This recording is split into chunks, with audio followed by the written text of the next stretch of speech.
Hello everyone, my name is Sheikh Momtaj Mitu. Today I am going to critique a research paper.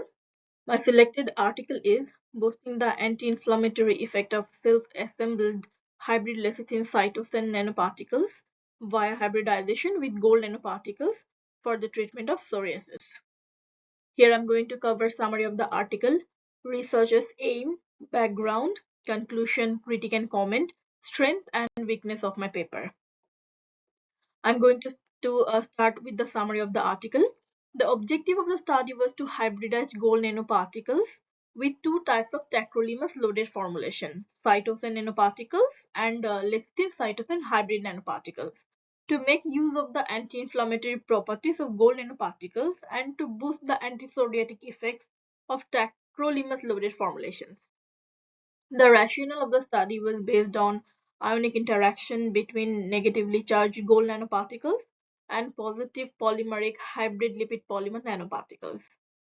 The in vivo results on imiquimod-induced mouse model showed promising anti-psoriatic effects. I'm going to discuss the background of the articles.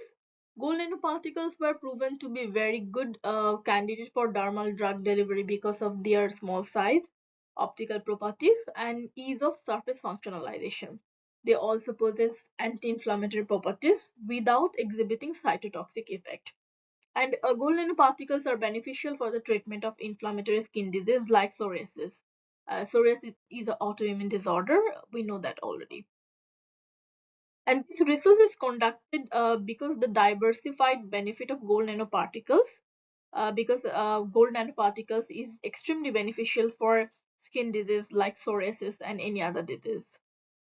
The aim of the study is to conjugate gold nanoparticles with anti-psoriatic formulations, for example, tacrolimus loaded cytosine nanoparticles and lecithin cytosine nanoparticles. Several methods are applied here. I'm going to discuss those methods. For successful formation of gold nanoparticles, elemental mapping and selected area electron diffractions was used. For hybrid conjugate were examined in terms of particle size and zeta potential. Morphological features were captured by transmission electron microscope and X-ray diffraction analysis. All characterization was conducted for the conjugated nanoparticles and compared with their beer counterparts. All animal experiments were carried out in accordance with the recommendation in the guidance for the care and use of laboratory animals. Here, C57BL mice were used as an animal model because they mimic the human psoriasis better than other species. All animals were kept under regular conditions for at 25 to 28 degrees Celsius. An Aldera cream was applied once every 24 hours from day 1 to day 3, and the dose was 83.3 milligram per mouse per day. All treatment groups received equal doses of tacrolimus. The groups of which the hybridized formulations were administered received the same dose of gold nanoparticles. The study was conducted on a total 7 groups. I'm going to discuss about the groups. The negative control group, where psoriasis was not induced and no treatment was received, and the positive control group, where psoriasis was induced but no treatment was received. And if I talk about group A, psoriasis was induced and 3 doses of the marketed product were received as a treatment. And for group B, psoriasis was induced and 3 doses of tacrolimus loaded cytosine nanoparticles were received as a treatment. And for group C, psoriasis was induced and 3 doses of tacrolimus loaded lecithin cytosine nanoparticles were received as a treatment. For group D, psoriasis was induced and 3 doses of tacrolimus loaded cytosine nanoparticles hybridized with gold were received as a treatment. Group E, psoriasis was induced and 3 doses of tacrolimus loaded lecithin cytosine nanoparticles hybridized with gold were received as a treatment. These are the mouse model. If I discuss in vivo testing of the anti-psoriatic effect, then I'd like to say that induction of psoriasis by IMQ was done in a group of A to E. On day 3, all the previously mentioned groups showed typical psoriatic skin picture, skin thickness, and erythema were remarkable. and scales also appeared on the surface of the skin. All treatment groups showed an improvement in erythema from day 4 of the study. Also, erythema was improved and scales fell off group B, C, D, and E by the end of the study, while some of the groups A animals still retained scales. Groups B, C, D, and E animals showed more rapid and efficient improvement in the skin condition compared to a group A. However, by the third dose of treatment, erythema was slight to moderate in most animals of all treatment groups.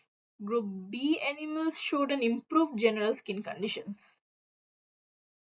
Moreover, hair growth was remarkable, which denotes a healthy condition of the skin and a suppression of inflammation.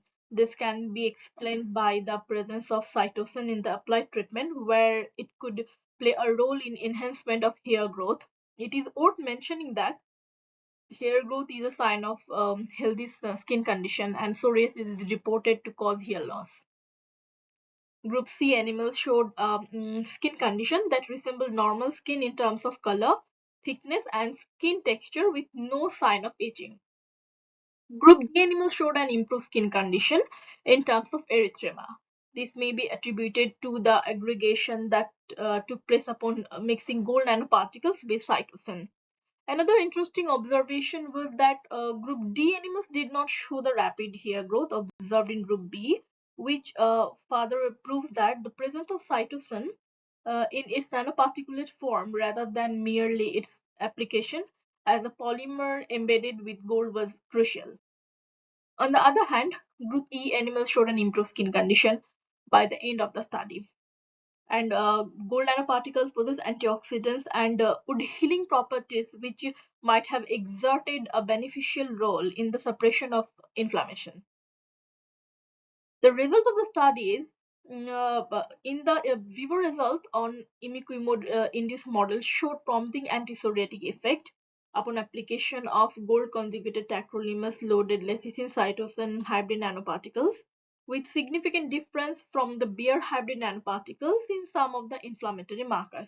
The anti-inflammatory effect of the gold conjugate lowers spleen to body weight ratio and a better histological condition compared to other tested formulations. If I talk about the conclusion, the gold nanoparticles conjugation with tacrolimus loaded self-assembled lecithin cytosan hybrid nanoparticles was successful and improved psoriatic plaques in vivo.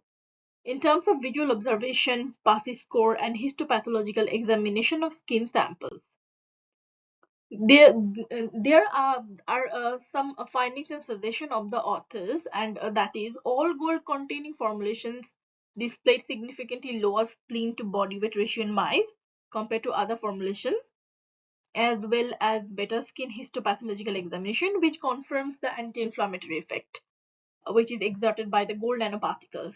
And as a future perspective, researchers suggested synthesis of gold nanoparticles using cytosin as a reducing agent and assessments of its anti-psoriatic effect. If I want to critique the paper, then I'd like to say that the study provides detailed description of their methods and statistical analysis that made the study more reliable. Data presentation was clear and focused, and comparing result with the control group made the study more reliable.